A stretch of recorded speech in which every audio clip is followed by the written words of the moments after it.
在紫外灯的照射下，医生采集了女孩肚皮上的精斑，然后给了她高剂量的避孕药。Birth control pills. The doctor found semen.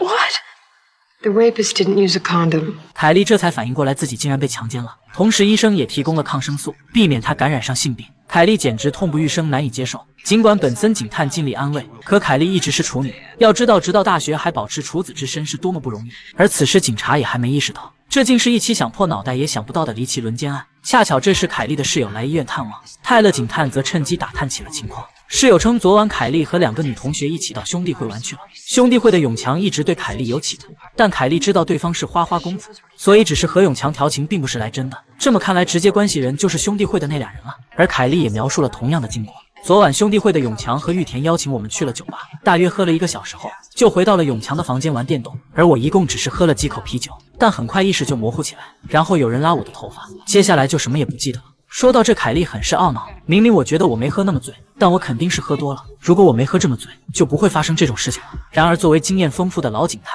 却立即嗅出了一股诡异的味道。紧接着警察又找到了目击者，通过询问得知，2人今早在跑步时突然看到一个鬼鬼祟祟的流浪汉，本以为他在随地大小便，可在将他吓走后，2人就看到了震惊的一幕，正是没穿内裤的凯莉昏迷在地。当时听到他好像在念叨永强的名字，除此之外就再没啥了。而在现场，民警也找到了用过的安全套和凯莉的身份证以及一条围巾，这些全都是证物。那接下来就是抓捕嫌犯了。可流浪汉见到警察后拔腿就跑，当然最终只是白费力气，只跑了10米就被抓住，并从他口袋里搜出了凯莉的信用卡。于是流浪汉被以持有赃物罪逮捕了。开始他还想狡辩，但在警察的恐吓下，不得不老实交代。昨晚看到凯莉从兄弟会房间里出来后，走路摇摇晃晃，还摔了几跤，但最后他还是倒下了。于是我上前拿了他的钱和信用卡，可我没有强奸任何人。对于流浪汉的话，警察信了大半，不过还是先强迫他去比对了 DNA。而到目前为止，基本情况是凯莉的内裤没找到，并且他还失去了6个小时的记忆。于是大队长只是再去找凯莉的派对伙伴问话，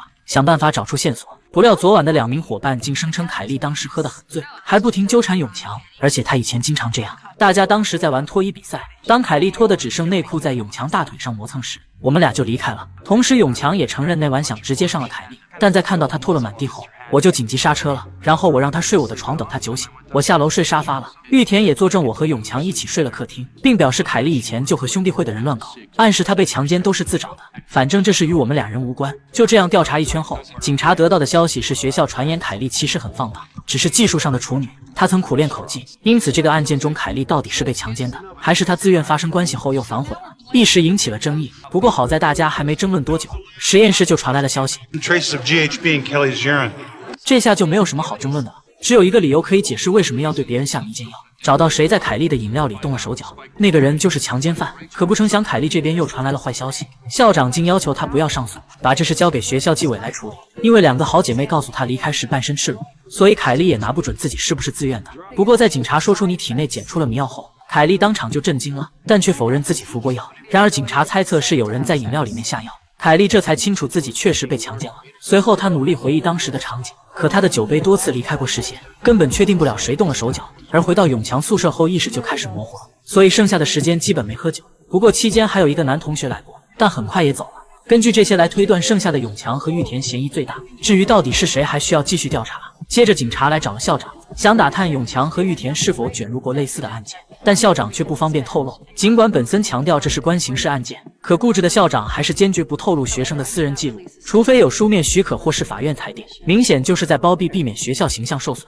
对此警察也不能硬来，而且如果缺乏更多证据的话，学校就能轻易拒收传票，可没有记录就没有证据，这是个两难的局面。不过本森推测，如果这个人是性侵犯，应该还有其他受害者，如果能找出犯罪模式，就能找到正当理由。至于怎么去找，事到如今只好什么办法都试试了。于是本森俩人来找了当时的第3个男人大国。大国称我在那待了一会就走了，期间下楼看到永强和玉田睡在客厅，而凯莉在永强的房间里哭泣，她头发凌乱，地上还有呕吐物。我提议陪她走回家，但在我穿好外套的时候，她已经离开了。而马奇和图图两人则去找了校警，在马奇一通彩虹屁下，校警坦白永强是个奇葩，我接到关于他的举报多于其余所有人。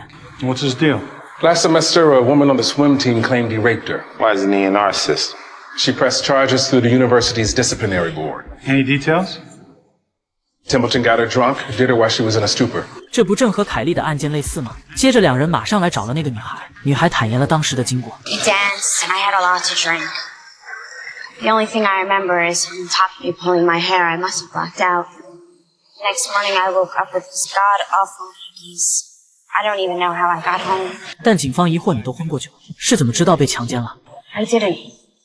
Until a few weeks later, when I found out I was pregnant, I did the math.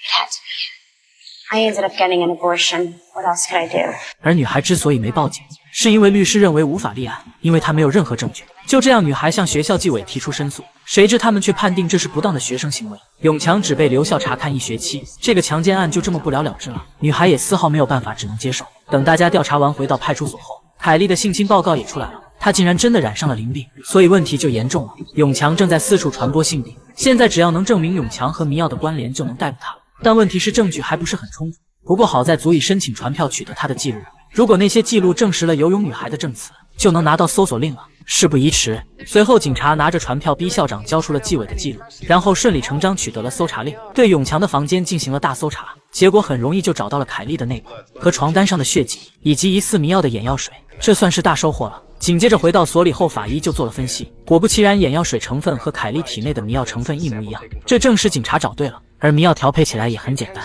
只不过需要高纯度的试剂，因此法医推断这个人肯定能够自由出入实验室。而在确定了迷药后，警察又查看了永强的记录，发现他果然是恶行累累。可奇怪的是，每次犯事都有2名证人为永强作证，一人是玉田，而另一人则是他自己的父亲。鉴于永强每次都能躲过惩罚，警察猜测他的父亲肯定不简单。果然，接下来本森就看到父亲不仅是法学院的客座教授，而且还是校委会的主席，这下就说得通永强为什么总能逃脱惩罚了。不过这次大队长决心不再让他逃脱，随后警察以持有管制药品为由，先是逮捕了玉田，然后又逮捕了永强。但永强心里却没有丝毫的慌张，因为他知道自己有个好老爸。果然，父亲广坤后脚就来到了派出所，张口就让放人。大队长当然不同意了，哪知广坤竟威胁要告队长的黑状，但队长可不是校长，根本不惧广坤的任何威胁。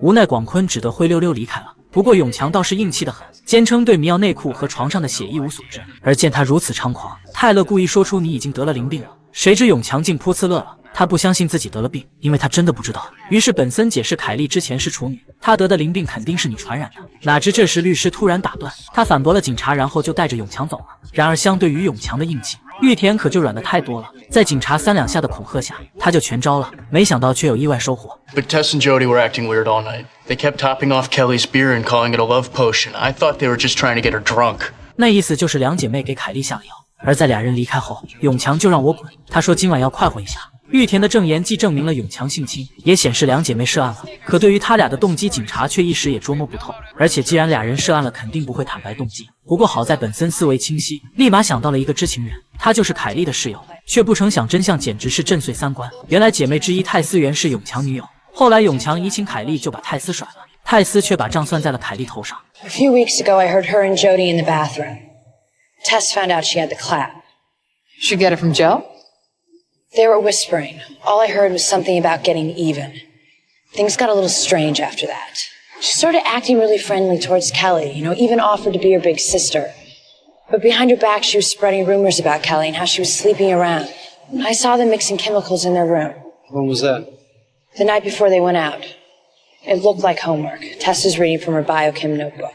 所以说是2姐妹下的药。随后警察就来到泰斯在实验室的工作台，开始搜查里面的药品。不料恰巧被泰斯撞见，他当即脸色大变，转身就逃。本想跑回宿舍消灭证据，不料警察却提前1步早到了，先是向他出示了搜查令，然后就找到了那本记录迷药配方的笔记。泰斯这下可是哑口无言了。接着警察让他交代永强如何先传染性病给你，再为了凯莉甩掉你，然后你为了复仇下药让永强性侵凯莉，让他也得上性病。如果不坦白，就起诉你强奸罪同谋。听了这些，泰斯终于慌了神，他要求给律师打电话，而警察也很大气的让他随便打。殊不知这是警方设下的一个圈套，他们猜到泰斯联系的人不是律师，而是另一个姐妹朱迪。朱迪在接到电话后急忙冲进地下室，本想销毁剩下的药剂，不料刚转身就被警察堵住了。这下可是人赃俱获了。随后警察对朱迪进行了严刑拷问，让他坦白，谁知换来的却是朱迪的不屑。然而在警察不停的刺激下，朱迪终还是没忍住，刚要开口说话，不料他的律师及时赶到，朱迪顿时底气又足了。警察的一番努力算是白费了。不仅如此，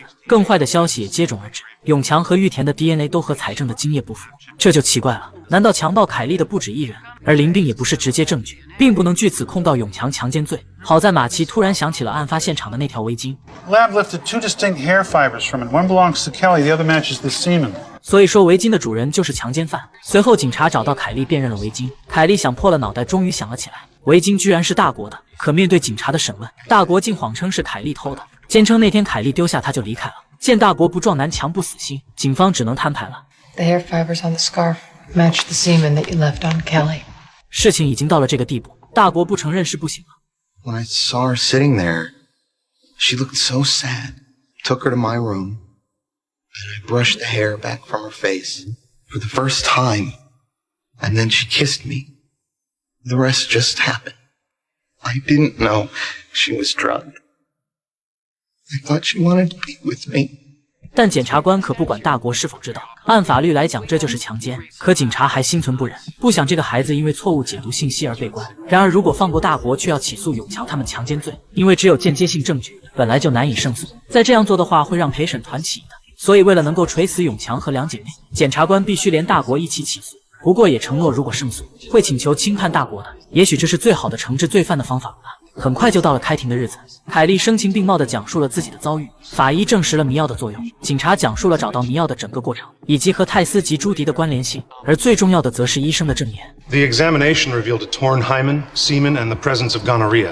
Can gonorrhea be transmitted without leaving semen? Yes, if the individual penetrates without ejaculating. 所以整个案件的真相就是，泰斯和朱迪为了报复凯莉，给他下药，让永强性侵了凯莉，使他得了淋病，但永强却没有发射。随后凯莉又被大国钻空子强暴，但他留下了 DNA。法庭辩论结束后，直到等了3个小时，大陪审团才终于做出了判决。结果不成想却出乎所有人的意料。随后本森将最终判决通知了凯莉，泰斯和朱迪被判持有违禁品罪，可永强和大国却无罪释放。因为陪审团认为他和两人发生关系是出于自愿，他们相信凯莉被下药，但是不相信那2个男孩知道这件事。他俩最后只是被学校开除了而已。